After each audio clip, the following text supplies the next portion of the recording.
You. Hi, good morning. Good, good. How are you? I'm good, thanks. I'm Cheryl Hazel with the Cheryl Hazel luxury team at Realty 100. And today I'm with Kathleen Garito. Mhm. That's how you would pronounce it? Yes. Okay. From KG Interior Design. And we're going to discuss design, consulting, and staging for home sellers. So thank you for joining me, and we'll get right to it. I read a quote that says staging is preparing a home for sale so the buyer can mentally move in. Kathleen, how would you explain that, exactly what that means? So that's a great question. Basically, when you sell a home, it's not the way we live in our home. So the way my home lives is not the way I would put it on the market. So you have to remove kind of the emotional piece of it and just think of it now as a product that you want to be able to capture as many buyers as you can online or coming through the home by decluttering. If there's any cosmetic things, to fix or repair, those are things that are great to do. And it's really about how they look online in the photos and how the walkthrough is when they come in, because the more that's not fixed or the more that's cluttered, buyers are not going to see through it. So basically 92% of those buyers can't see past anything. True. So the more we remove and the more we repair, the more value our sellers are going to get and return as well. Very good point. As a realtor, I have shown a lot of houses where as soon as I walked in, I knew the buyers were not going to be able to see past Fruit Loop paint colors or just Right. excessive things on the walls, wallpaper, things like that. So, Right. what do you consider the top four reasons to stage a home?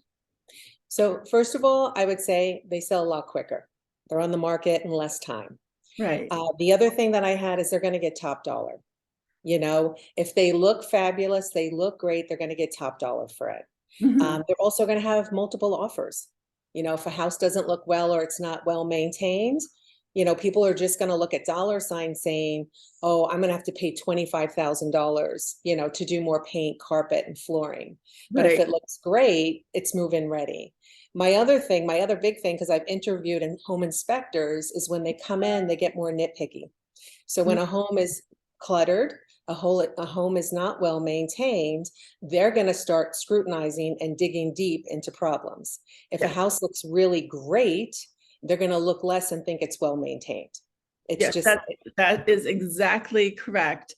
It's mhm, like if the first impression is good, then they assume everything else is good. But if you right, start out with a bad first impression, it right. only gets worse. I Very know. And, we've always had issues where clients are like, well, what do I have to stage? The market's hot. Let's let them come in first. I'm like, you never get a second impression. no. That first one, it's usually the one who is purchasing the home, the first through buyers coming through. So the house really has to look well maintained. It's like setting a stage. That's why we call it staging, right? You're right. Is that it's clean, it's decluttered, and it's well maintained. I mean, something so significant as like paint and carpet, right? The cost of that is not huge. It's not like replacing a kitchen or a bathroom or anything else, but the return is huge. It just Yeah. makes the house feel fresh, clean, and nice and Yeah. move-in ready. That's the key. Yeah, you're right. Early in my career, I let sellers sort of dictate the condition of their home, even though I suggested changes.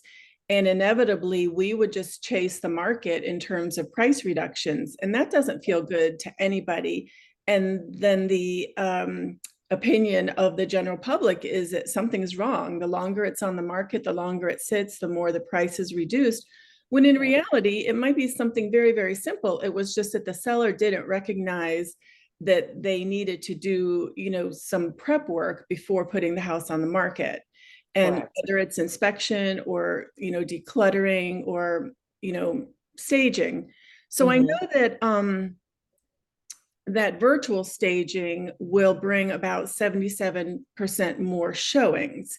However, when people get to the house and the reality is that the rooms are empty, then that's just another hurdle to get over. So do you Right. have any statistics on how fast stage homes sell versus vacant homes? I don't have any here from Florida, but I would tell you it's a very high percentage. It's well over 50 to 60%. Yeah. The virtual, because I love asking buyers what they think about that. And they said they're super disappointed when they get in and Mhm. they don't see what they saw in the MLS. And they can't envision these blank homes and sometimes even paint color and stuff, which you shouldn't do, is changed. Or I've even seen where they put in a pool in the backyard and the pool wasn't back there. I know, trust Wow. me. Yeah. And it's like, it's very, very misleading. And they come in and they just are deflated after they had what they thought was this beautiful place, all furnished and everything. So when I heard that they were doing virtual and they started doing it around even prior to COVID, I just knew once they came in, the emotional part was gone because there was nothing in the house. Well, ethically, as a realtor, we're supposed to put a little comment on pictures that are virtually staged Mm, so that the buyer knows that it doesn't really look like that.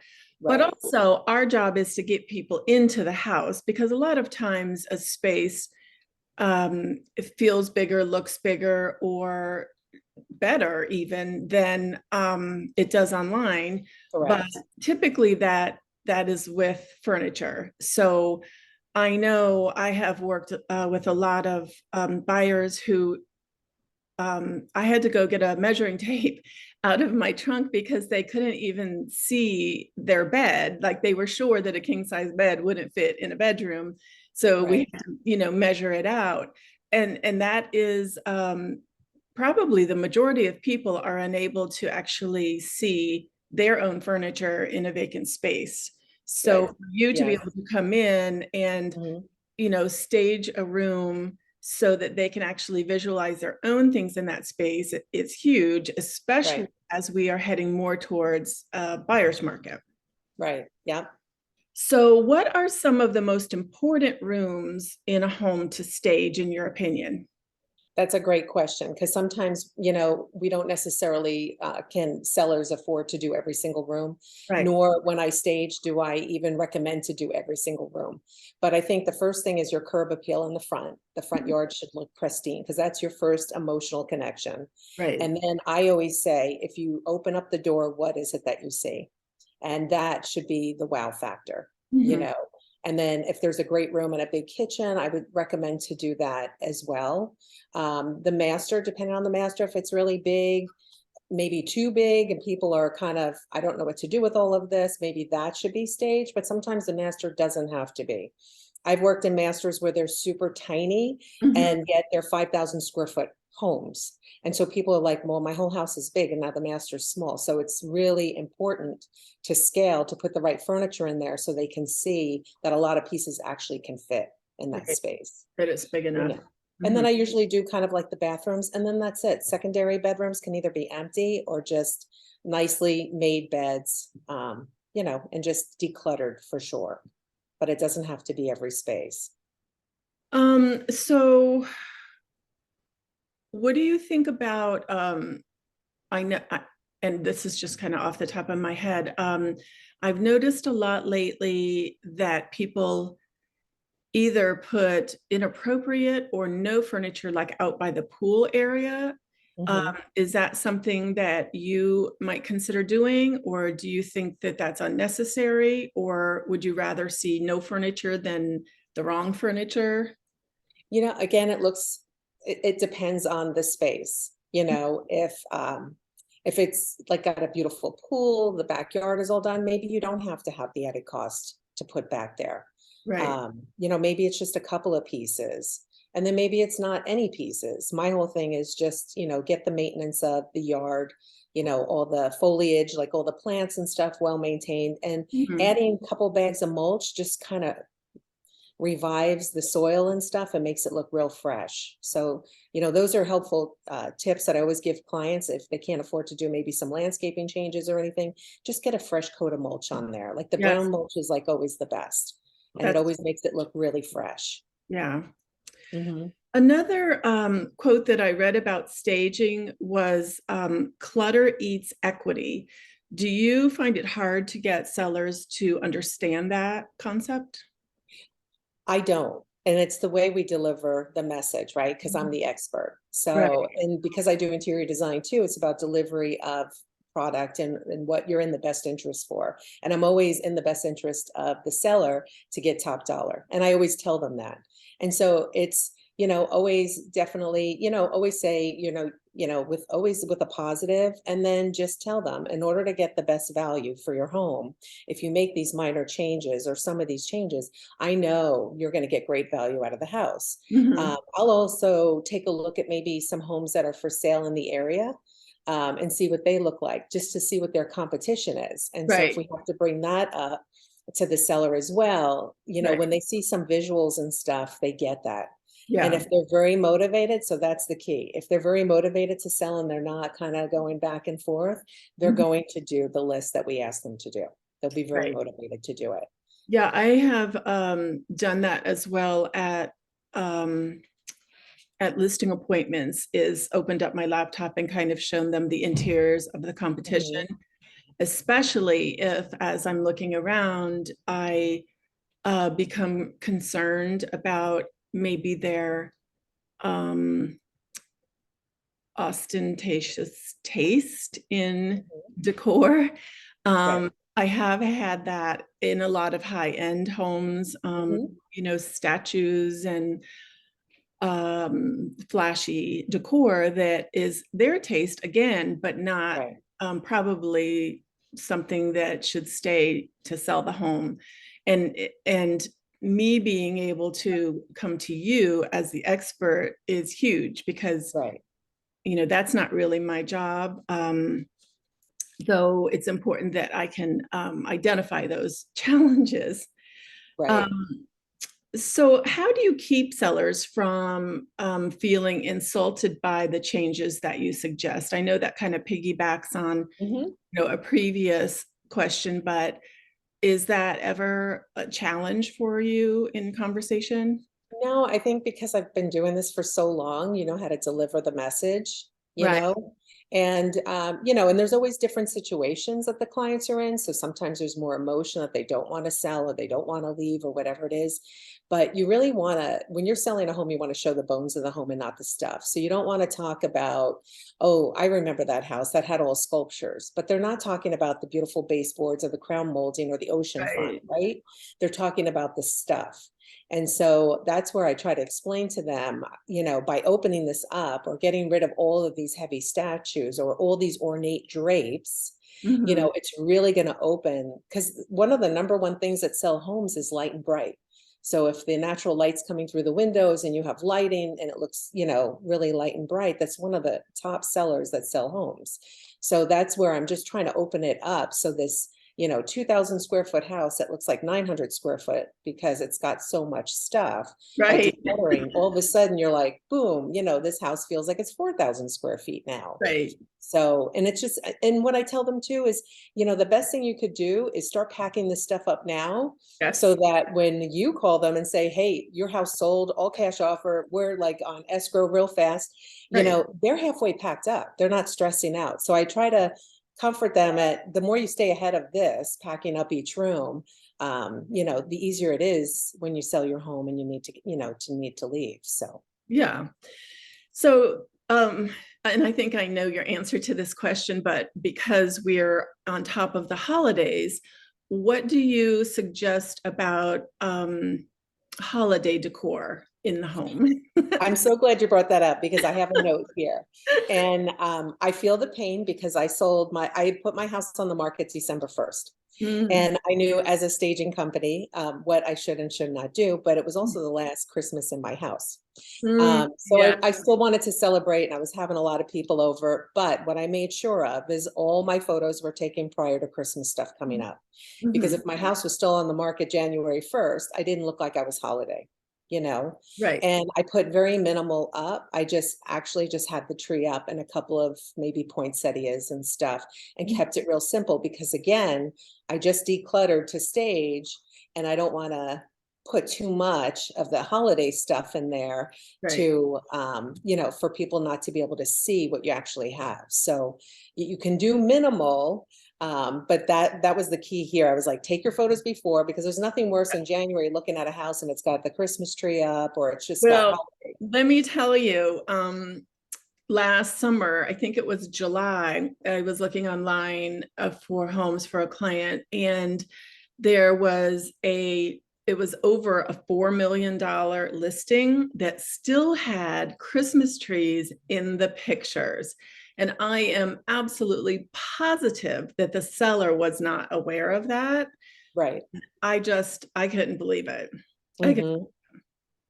Oh yeah, even like lights and stuff, I had all that scheduled after the photos. So this right. way in January it was fresh again and it Yeah. was the house that you were walking into. Yeah. So, you Perfect. know, Perfect sense. mhm, yeah. So, and not to put you on the spot, but if you could speak just in general terms in your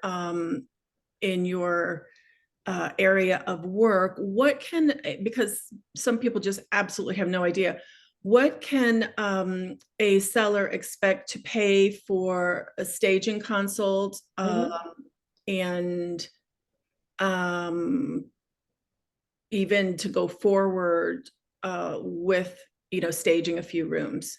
Sure. And that's a great question because a lot of people have never used a stager. So they're Oh, always like, I think it's so much money. Or on the other end, they watch HGTV and they're like, well, that only says it's $1,000. So right. we go from one side of the pendulum to the other.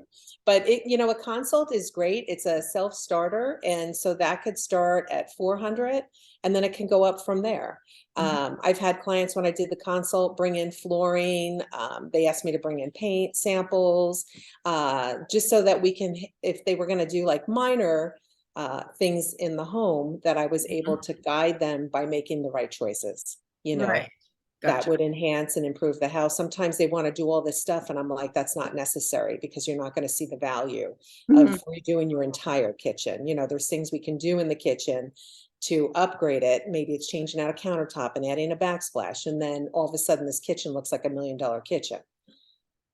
And then staging with furniture goes up because you have trucks and labor and furniture and all of that. So that can range anywhere, I would say, from 4,000, I don't know, to 20,000 and plus. It just depends how big the home is, how Right. much they're, doing. But a lot of times I'll work with what the clients have, even if it's sometimes dated furniture, Uh-huh. bringing in accessories to kind of tone down some of that printed furniture or whatever will Gotcha. do its job best than not doing it at all. Right. Okay. So reworking some of their stuff, once they declutter, then it's just reworking their stuff so that it just kind of gives it a fresh new look. Well, and if in the end, a few thousand can, bring them their price and make a Mhm. difference in, even tens of thousands, it's definitely Yes, worth it. Or I agree. more if it's a multi-million-dollar home. Right. Mhm. So many people have pets, dogs and cats, and they have those cat trees and multiple dog bowls and toys everywhere. Mhm. Um, when you come in to do even just a staging consult, how do you tiptoe around pet owners and their beloved pets and all of their things? Right, because that could become very critical. So a lot Mhm. of times if I first walk in and I can sense that there's an animal there without seeing one, Mhm. I'll during the consultation, I'll address it because it's super important that if I notice that when I walked in, so will my buyers. And so I need to just have a gentle conversation. By the way, when I walked in, I could tell, are you planning on having the animals here? And then I would say it's highly recommended. Maybe if you could put them in a doggy daycare just for a few days, or while we have showings, or just take them with you and take all the Right. bowls, the kitty litter. Again, I lived it. I have 2 cats. Mhm. They came to the office. They stayed in the office just because I knew that first 2 weeks was the most critical. Yes. And if you have somebody who's allergic to cats or allergic to dogs, immediately, even if they don't sense that there's an animal there, if they see it, they'll say, oh, I have allergies. I Yes. can't live here. It's probably in the carpet, right? It's Mhm. probably in this. And you don't want to derail them. You want them to take in the house, fall in love with the house, and Mhm. have multiple offers. And Yes. so that's what I do recommend. And also, we have clients, sellers that do heavy cooking with spices and stuff like that. I do address that as well, because again, we just want a nice, fresh home when you walk in. And Good. so I'm able to address any of those issues as well. Yeah, Mhm. good for you. I had a listing early on in my real estate career, and I didn't really know how to address the cooking smells. Mhm. And so I had an agent open house and had gave them cards with, questions, and oh my gosh, it was actually worse than if I had tried to address it. They were not tactful at all. Right, So, but it can be very uh, off-putting just right, walking through the door if it's really strong, because it seeps into the he had to repaint because it seeps into the wallboard yes, even. it does. The Yeah. drywall. Yeah. Yeah. Okay, so finally, Kathleen, is there a style that is best suited to homes in South Florida? I know sometimes I see like dark, heavy woods, and that just seems like maybe they brought their furniture from up north. But Mhm. I know decor changes over the years, and also we're not really into, and if you would touch on color when you're answering this question, not Sure. really into, the kind of coral sea green colors that we have seen so much in the past. So I'll leave that there. Okay, so I was always very big because I, started out in California and Orange County. So I had San Diego, Orange County, and Los Angeles. Mhm. All 3 are total different demographics. Mm, So there's different styles. I look at age group, because there's different connections. I've worked for builders and done models, but I did case studies to see who my buyers were walking in, so that that house was set for any of those groups walking in. It can make that connection. right. So I think like in South Florida, again, if it's a 55 plus, it could be a little bit different, although the 55 plus is loving it just as modern as the millennials. Mhm. And so I like doing like the California coastal, the nice cool blues, it just feels light. Mhm. It feels comfortable, and it just feels like you just want to sit in that house and live there. And so that's where I think I bring my gift from the West Coast of California to here, and Mhm. just keep it very cool and calm, Right. but yet very up to date, Gotcha. the colors, more contemporary, because everybody's liking contemporary. It doesn't matter what age group it is, Yeah. or they're liking transitional because they have a lot of traditional pieces or pieces that were handed down through family, and they want to kind of intermix it with more current stuff. Mhm. And so being able to tie that together too is a nice look as well. Yeah, that makes sense. Mhm. So pretty low key, like we're not doing splashy, wallpaper and things like that. No, you want to keep everything nice and calm. You don't want them to remember the wallpaper, you want them to remember the home. Right. And that's why I keep it just nice and calm. Mhm. So I don't know. Can you see? I just brought up. Yeah. Okay. So as we wrap things up, I just wanted to share our cards. And again, that you are Kathleen Garito with KG Interior Design. And there's all of your contact information there. And I'm Mhm. Cheryl Hazel with Realty 100. And I want to thank you so much for being with me and answering some questions that I know will be really helpful to sellers. Mhm. And I look forward to bringing you in on a consult as we go forward, because I think that's a really, really important part of the Mhm. listing package, is to make sure that the home is seen in the best light. Yeah, So anyway, thank you again. absolutely.